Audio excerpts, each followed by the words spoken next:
ধরুন একটা দেওয়ানি মামলা চলছে আর ঠিক তার মাঝখানেই বাদী মারা গেলেন, তখন কি হবে?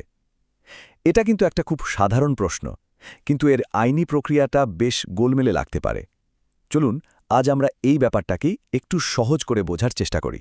আর এর জন্য আমরা দেখব দেওয়ানি কার্যবিধির ২২ নম্বর আদেশ আর ৩ নম্বর নিয়মটা। তো সবার আগে যে প্রশ্নটা মাথায় আসে সেটা হলো, বাদী বা প্লেন্টিফ যদি মারা যান তাহলে কি মামলাটাও ওখানেই শেষ হয়ে যাবে? এই চিন্তাটা কিন্তু মামলার সাথে জড়িত সবার মনেই চলে আসে। ভাবুন তো একবার, একটা আইনি লড়াইয়ের মাঝপথে বাদীর মৃত্যু, কিন্তু মামলার জন্য একটা খুবই জটিল মুহূর্ত। তখন মামলার ভবিষ্যৎ কি হবে তা নিয়ে একটা অনিশ্চয়তা তো তৈরি হয়। কিন্তু মজার ব্যাপার হলো, আইন কিন্তু এই ধরনের পরিস্থিতির জন্য একটা পরিষ্কার রাস্তা দেখিয়ে দিয়েছে। তো এটার সহজ আর ছোট্ট উত্তর হলো না, মামলাটা কিন্তু এখানেই শেষ হয়ে যাচ্ছে না। আইন এটা নিশ্চিত করে যে শুধুমাত্র কোনো একজন ব্যক্তির মৃত্যুর কারণে যেন পুরো বিচার প্রক্রিয়াটা থমকে না যায়। আচ্ছা, মামলা তো তাহলে থামছে না, কিন্তু প্রশ্ন হলো কিভাবে চলবে? মৃত বাদীর যারা আইনি উত্তরাধিকারী আছেন, তারা ঠিক কোন আইনের বলে এই মামলাটা চালিয়ে নিয়ে যেতে পারেন? এর সমাধানটাই লুকিয়ে আছে আইনি উত্তরাধিকারীদের প্রতিস্থাপন বা সাবস্টিটিউশন অফ হেয়ার্স এই প্রক্রিয়ার মধ্যে। দেওয়ানি কার্যবিধির ২২ নম্বর আদেশের ৩ নম্বর নিয়মে ঠিক এই কথাই বলা আছে। মানে, মৃত বাদীর আইনি প্রতিনিধিরা তার হয়ে মামলায় পক্ষভুক্ত হতে পারবেন এবং মামলাটা এগিয়ে নিয়ে যেতে পারবেন। এই প্রক্রিয়াটা কিন্তু খুব বেশি জটিল না। দেখুন, প্রথমে যেটা করতে হবে, আইনি উত্তরাধিকারীদের আদালতে একটা আবেদন দাখিল করতে হবে। আর সেই আবেদনে দুটো জিনিস খুব পরিষ্কার করে লিখতে হবে। ১, বাদীর মৃত্যুর তারিখ, আর ২, তার সব আইনি উত্তরাধিকারীর তালিকা। কিন্তু এখানে একটা খুবই জরুরি ব্যাপার আছে। এই আবেদনটা করার জন্য কিন্তু হাতে অফুরন্ত সময় পাওয়া যাবে না। আইন এখানে একটা বেশ কড়া সময়সীমা দিয়ে রেখেছে। বলতে পারেন, সময়ের সাথে একটা দৌড়। হ্যাঁ, এই সংখ্যাটা খুব ভালো করে মনে রাখতে হবে, ৯০। বাদীর মৃত্যুর ঠিক ৯০ দিনের মধ্যে কিন্তু এই আবেদনটা আদালতে জমা দিতে হবে। এটা খুবই গুরুত্বপূর্ণ একটা ডেডলাইন।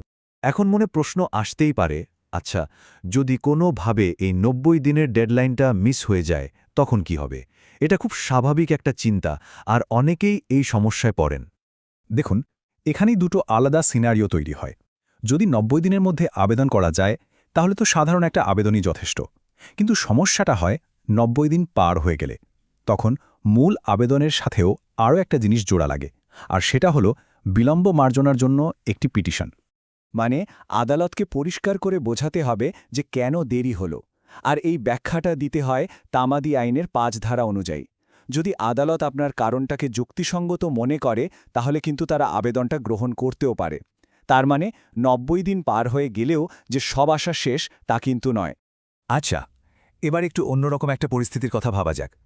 কি হবে যদি মৃত বাদীর আইনি উত্তরাধিকারীরাই মামলাটা আর চালাতে না চান? এটা কিন্তু মামলার একটা বড়সড় টুইস্ট, তাই না? এই পরিস্থিতিতেই কিন্তু সুযোগ পেয়ে যায় মামলার অন্য পক্ষ, মানে বিবাদী। উত্তরাধিকারীরা যখন নিষ্ক্রিয় তখন বিবাদী কিন্তু একটা চাল চালতে পারে। আইনের ভাষায় এই পদক্ষেপটাকেই বলা হয় অ্যাবেটমেন্ট। সোজা কথায় মামলা খারিজ।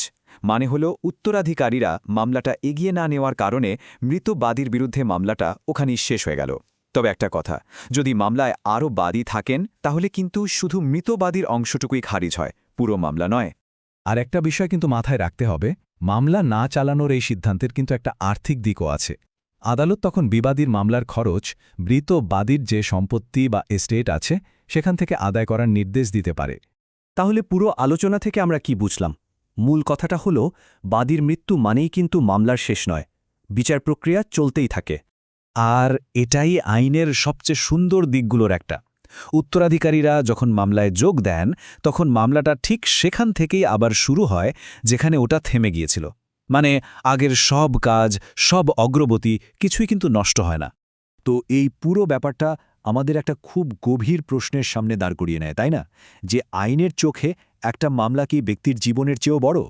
আসলে এই ব্যবস্থাটা ন্যায় বিচারকে যে কোনো মূল্যে টিকিয়ে রাখার জন্যই তৈরি।